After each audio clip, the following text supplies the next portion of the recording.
લોકસભાની ચૂંટણી પૂર્ણ થઈ ચૂકી છે અને આવતીકાલે મતગણતરી થવાની છે ત્યારે મહત્વ ગણાતી નવસારી લોકસભા બેઠક પર કોંગ્રેસના ઉમેદવારે પોતાની જીત નહીં થાય તે સ્વીકાર્યું છે। મતગણતરી પહેલા નવસારી બેઠક પર કોંગ્રેસના ઉમેદવાર નૈશદ દેસાઈ સાથે ગુજરાત ફર્સ્ટે ખાસ વાતચીત કરી।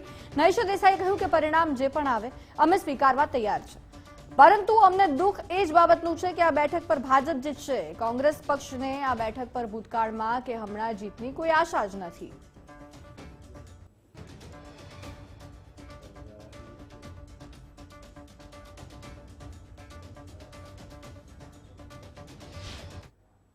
આવતીકાલે લોકસભા ચૂંટણીના પરિણામો જાહેર થવાના છે અને આ પરિણામો પર સૌ કોઈ લોકોની નજર રહેશે, કારણ કે સૌથી મહત્વની બેઠક ગણાતી એવી નવસારી લોકસભા બેઠક ઉપરથી જે ભાજપ પ્રદેશ અધ્યક્ષ સી આર પાટીલ અને કોંગ્રેસમાંથી નૈશદ દેસાઈ હાલ ચૂંટણી રેસમાં છે, જ્યારે આવતીકાલના પરિણામ કઈ રીતના રહેશે અને આ પરિણામને કઈ રીતે હવે કોંગ્રેસ નેતા અને નવસારી લોકસભા બેઠકના ઉમેદવાર નૈશદ દેસાઈ જોઈ રહ્યા છે। આપણે સીધી વાત કરીશું તેમના જોડે।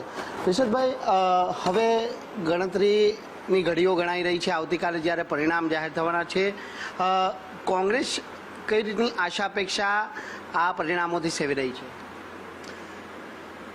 ગુજરાત ફર્સ્ટ આ બેઠક ઉપર અમને કોંગ્રેસ પાર્ટીને ભૂતકાળમાં કે હાલમાં બેઠક જીતવાની કોઈ આશા નથી।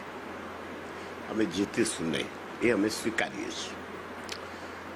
અમે સંવિધાન અને લોકતંત્રના સુરક્ષા માટે અમે અમારી ફરજ સમજીને ચૂંટણીમાં અમે ઉમેદવાર થયા।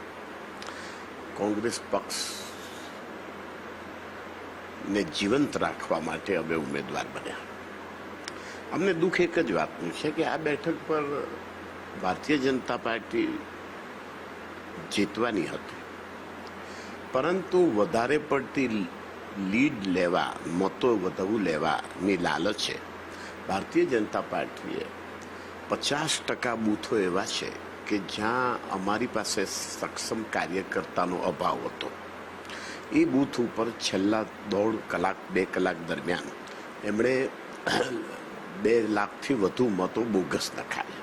નિશદભાઈ, નવસારી લોકસભા બેઠક ઉપરથી કોંગ્રેસ શા માટે હમણાં સુધી જીતી શકી નથી, એવું તો શું છે?